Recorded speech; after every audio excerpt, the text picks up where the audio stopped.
I don't give a fuck what you say. Yeah, I'ma do shit my way. So you can go kick rocks, I'ma stack bricks up, build what I want to make.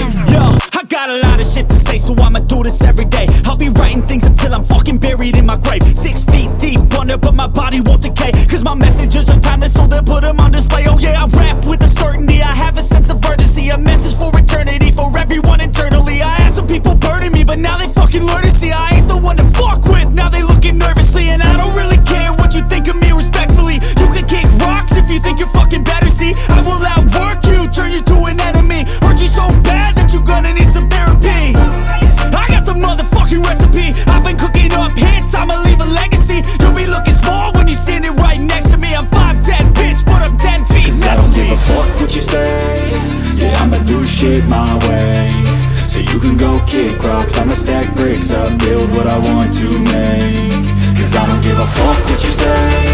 Yeah, I'ma do shit my way.